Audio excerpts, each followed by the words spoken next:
Que Dieu vous bénisse.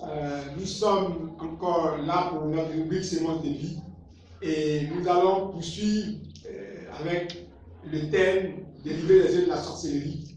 Et là, nous allons voir la deuxième partie qui concerne les différentes catégories de sorciers. Et donc, dans le groupe de la sorcellerie, il y a différentes catégories. Et ceux qui viennent en premier lieu dans cette catégorie de sorciers-là, c'est ceux qu'on appelle les seigneurs de la nuit. Les seigneurs de la nuit sont supérieurs dans la hiérarchie de la sorcellerie et ils sont très difficiles à détecter. Pourquoi? Parce que ce sont vraiment des gens puissants dans le monde des ténèbres. Et quand vous allez dans le monde de la sorcellerie, tous ceux qui ont pratiqué la sorcellerie, les gens vont dans la sorcellerie pour différentes raisons. D'autres viennent pour être initiés, certains pour recevoir la puissance, d'autres pour recevoir la protection. Les seigneurs de la nuit sont ceux qui initient, qui donnent le pouvoir, qui donnent la puissance. Donc, eux, ils sont élevés au-dessus de tous les autres. Ils ont donc le pouvoir de manger la chair humaine, de boire le sang des hommes. Donc, ils sont élevés en position et passent par une initiation spéciale. Écoutez-moi très bien, dans le monde de la sorcellerie, les seigneurs de la nuit sont des personnes très puissantes et donc très difficiles à détecter. Un seigneur de la nuit peut être à la base de beaucoup de vos problèmes, mais sans que vous n'arriviez à le détecter, à savoir qu'il est un sorcier. Parce que le monde de la sorcellerie est un monde d'hypocrisie, un monde où le camouflage est de mise. Donc, il est difficile de pouvoir véritablement détecter ce genre de personnes si tu n'as pas l'Esprit de Dieu, si Dieu ne te révèle pas ces choses-là. Ensuite, après les seigneurs de la nuit, nous avons ce qu'on appelle les troupes démoniaques. Les troupes démoniaques, eux, ils sont inférieurs aux seigneurs de la nuit et ils sont sous une autorité plus forte. Ce sont les représentants des confréries de la sorcellerie dans le monde physique. Donc, pour information, sachez que les féticheurs, les marabouts, tous ceux qui se font passer pour des guérisseurs, etc., sont des sorciers déguisés. Ils font partie de ce qu'on appelle les troupes démoniaques. Ce sont des hommes physiques qui ont l'autorisation d'ouvrir une officine, d'avoir une base ou une boutique dans le monde physique pour recueillir des informations sur des personnes. Et c'est pourquoi je voulais vraiment vous exhorter à éviter de rendre visite aux marabouts, aux féticheurs, aux différents guérisseurs, parce que cela peut vous mettre dans de gros problèmes.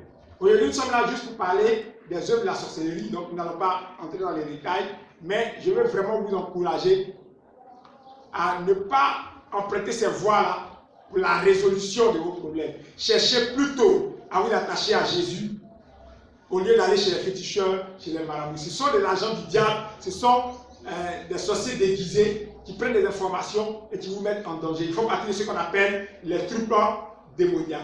Ensuite, nous avons la troisième position, ce qu'on appelle les sorciers errants. Donc, ce sont des sorciers qui sont sous l'influence de la sorcellerie imposée. Ils sont présents dans la confrérie, mais ils n'ont aucun droit.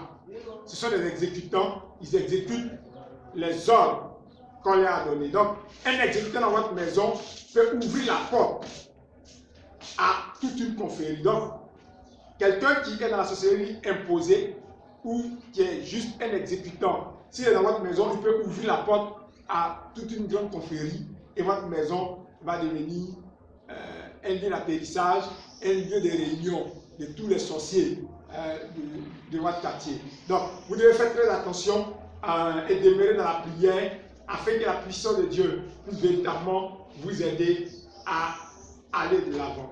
Bien aimé, écoutez-moi bien. Après avoir vu toutes ces catégories, tous ces éléments qui travaillent dans le monde de la sorcellerie, je voudrais vraiment vous exhorter, en tant que chrétien, même en tant qu'homme tout court, à être vigilant dans la vie. Parce qu'un seul sorcier dans votre maison peut envoyer beaucoup de catastrophes au milieu de vous. Et beaucoup de signes peuvent vous permettre de voir qu'il y a l'œuvre de la sorcellerie dans votre maison. Il y a certaines personnes, par exemple, dans la maison, qui entendent souvent des pas sur les toits. Vous entendez des personnes marcher sur le toit de votre maison, vous entendez des gens parler dans votre maison, ça c'est le signe que la sorcellerie a établi une base au milieu de vous. Et dans votre maison, il y a tellement de problèmes, des maladies répétées, des choses bizarres, où un appareil électroménager se gâte aujourd'hui, vous réparez, demain il se gâte, des pannes de véhicules qui, sans raison, tout ça, c'est l'œuvre de la sorcellerie. Si vous constatez ces choses dans votre maison, si vous constatez toutes ces choses dans votre maison, alors sachez que la sorcellerie a infiltré les lieux. Et vous devez prier le Seigneur, vous devez invoquer le nom de Dieu. Parce que la seule puissance capable de repousser la sorcellerie, c'est la puissance de Jésus-Christ de Nazareth. Bien aimé, écoutez-moi bien. La sorcellerie, comment donc elle opère-t-elle? Quand nous voyons dans la Bible, nous allons vous rendre compte que dans le monde de la sorcellerie, les hommes, les sorciers peuvent invoquer l'âme de quelqu'un et capturer son âme. Vous savez que la vie de l'homme est dans son sang, l'âme est dans le sang.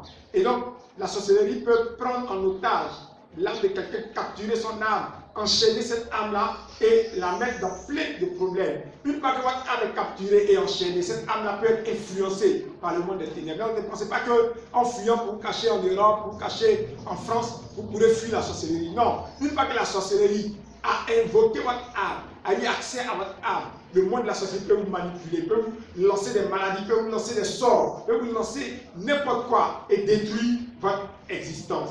Et la sorcellerie, pour atteindre son objectif, utilise les armes. Et les armes de la sorcellerie, il y a d'abord ce qu'on appelle le manteau.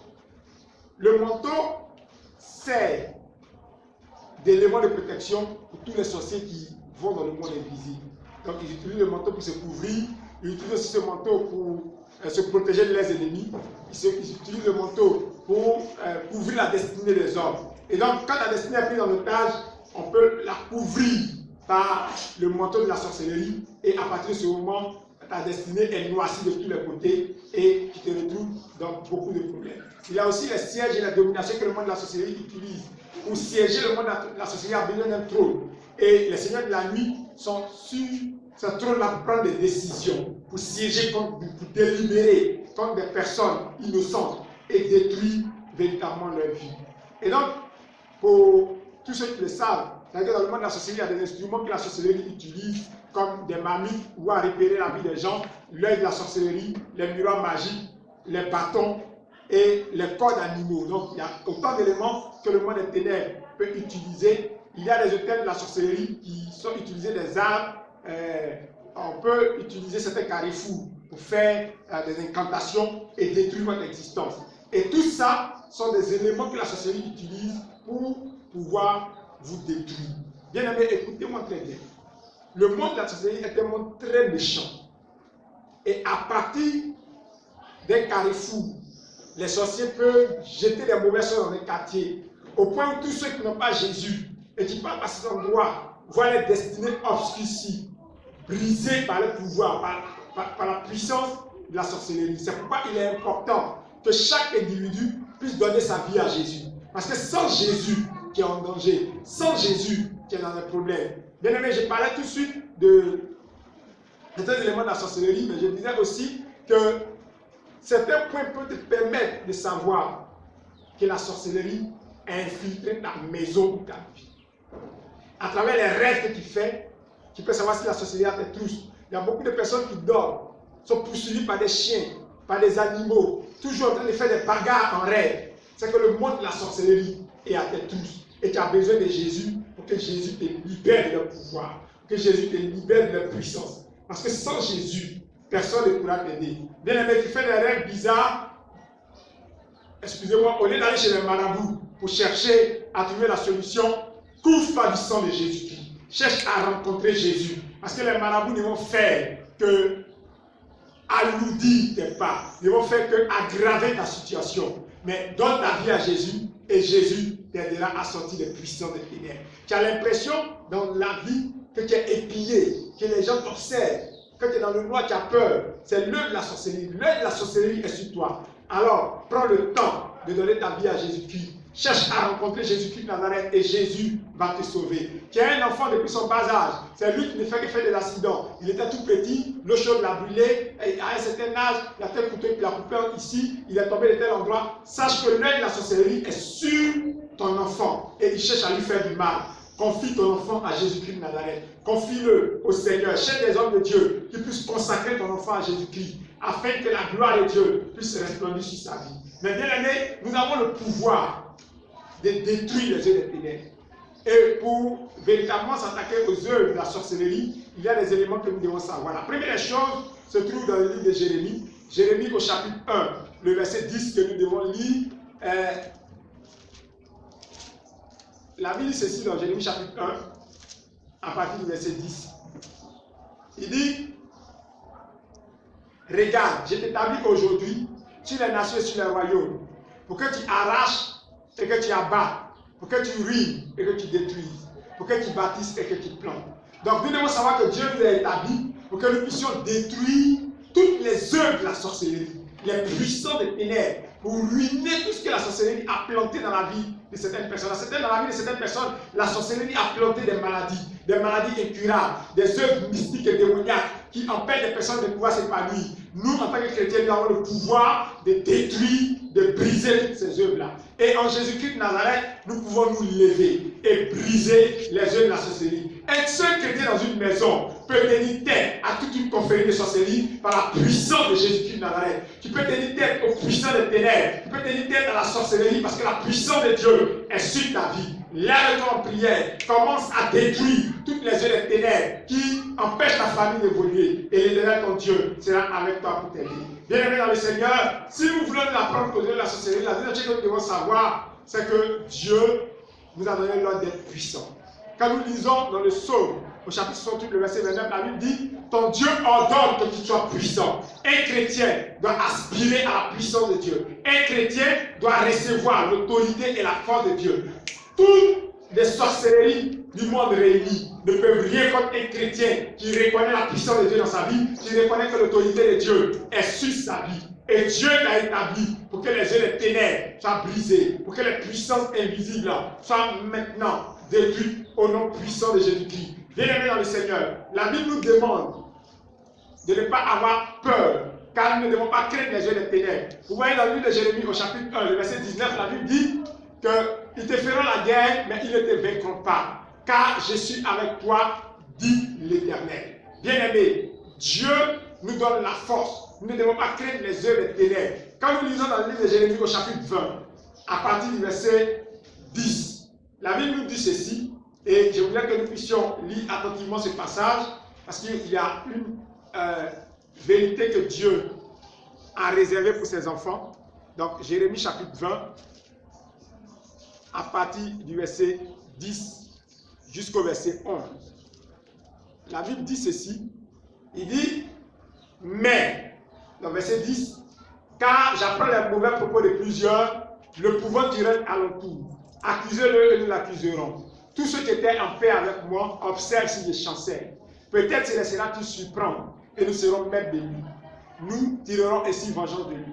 Verset 11, mais l'Éternel est avec moi comme un héros puissant. C'est pourquoi mes persécuteurs chancellent et ils n'auront pas le dessus. Ils seront remplis de confusion pour n'avoir pas réussi et ce sera pour eux une honte éternelle qui ne se dira pas. L'Éternel, Dieu dit qu'il est avec nous comme un héros puissant. C'est pourquoi nos persécuteurs ne pourront pas réussir. Bien aimé, pendant que tu penses être en paix avec tout le monde autour de toi, il y a des gens qui observent si tu vas chanceler, qui observent si tu vas faire un faux pas pour qu'ils puissent te surprendre et se rendre maître de toi. Mais la Bible dit que l'Éternel est avec toi comme un héros puissant. Ce n'est pas des persécuteurs. Ceux qui pensent mal de toi ne pourront pas réussir. Ceux qui attendent que tu trébuches pour qu'ils puissent se rendre maître de toi ne pourront pas réussir parce que l'Éternel, ton Dieu, est un héros puissant. Il est au milieu de toi pour pouvoir te délivrer. Bien aimé, dans le livre d'Ésaïe, chapitre 43, à partir du verset 1 jusqu'au verset 4, la Bible dit que l'Éternel est avec nous. Même si nous marchons dans le feu, l'Éternel sera avec moi. Nous n'aurons rien à craindre. Le feu ne nous brûlera pas. Bien aimé, même si tu es entouré de tous les sorciers de ce monde, si tu es un chrétien et que Jésus est dans ta vie, ils ne pourront rien contre toi. La main de l'Éternel te protégera. La puissance de Dieu sera avec toi pour t'aider. Dans le livre de Jérémie au chapitre 51, à partir du verset 20 jusqu'au verset 23, la Bible dit que Dieu nous a établis et il a fait de nous une arme de guerre. Je voudrais que nous puissions vraiment lire ce passage et en tirer une grande instruction pour la gloire de Dieu. Jérémie chapitre 51, à partir du verset 20. Il dit ceci: tu as été pour moi un marteau et un instrument de guerre. J'ai brisé par toi les nations. Par toi j'ai détruit les royaumes. Par toi j'ai brisé le cheval et son cavalier. Par toi j'ai brisé le char et celui qui était dessus. Bien-aimé, devant l'Éternel, qui est un instrument de guerre, qui est une arme puissante par laquelle Dieu détruit les puissants de l'ennemi. Dieu peut détruire le pouvoir de la sorcellerie à partir de ta vie. Parce que tu es pour l'Éternel un marteau puissant qui peut t'élever et détruire les œuvres des ténèbres. Bien-aimé dans le Seigneur, n'aie pas peur du monde de la sorcellerie. Même s'il y a des sorciers dans ta famille, Dieu t'a donné le pouvoir de marcher sur les œufs. Dieu t'a donné le pouvoir de renverser le cheval et son cavalier. Dieu t'a donné la force de pouvoir véritablement écraser les puissants des ténèbres. Et je suis venu t'annoncer cette bonne nouvelle pour que tu comprennes que le monde des ténèbres n'a aucun pouvoir sur toi à cause de la puissance et de l'autorité de Jésus-Christ. Bien-aimé, écoute-moi bien.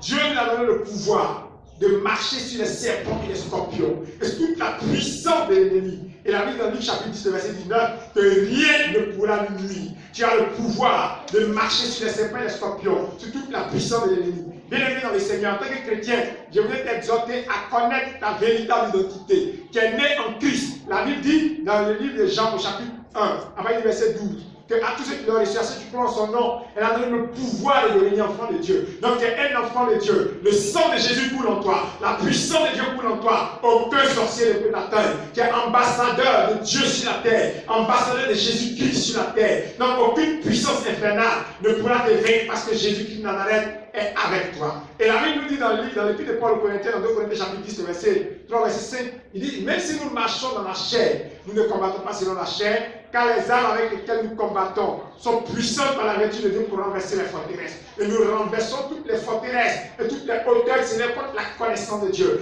Bien-aimé, je suis venu t'annoncer ceci. Jésus est puissant pour te sauver. Dans le livre de Proverbes chapitre 18, verset 10, la Bible dit que le nom de l'Éternel, le nom de Jésus est une tour forte. Le juste s'y réfugie et se trouve en sécurité. Bien-aimé dans le Seigneur, avec toutes ces informations, je crois que la puissance de Dieu est en toi pour que le monde des ténèbres soit maintenant vécu et brisé dans le nom de Jésus-Christ. Bien-aimé, que la grâce de Dieu demeure sur ta vie, que la puissance de Dieu te soit donnée pour que le monde des ténèbres maintenant prenne la fuite au nom de Jésus-Christ. Je voudrais t'exhorter, si tu as besoin véritablement d'aide spirituelle, à contacter le numéro suivant 07 92 48 60. Et nous serons là pour donner tous les conseils qu'il faut. Nous serons là pour chercher à t'aider. Si tu as besoin de délivrance, c'est que tu veux véritablement que nous puissions t'aider à rencontrer Jésus. Que nous puissions t'aider à sortir des puissances de la sorcellerie. Toi et ta famille, tu peux nous contacter à ce numéro 07 92 48 60. Que Dieu vous bénisse abondamment et que la gloire est révélée à notre Dieu. Au nom de Jésus. Amen. Nous te louons, tu es Dieu, et nous te louons, tu t'élèves à toi, nous te louons.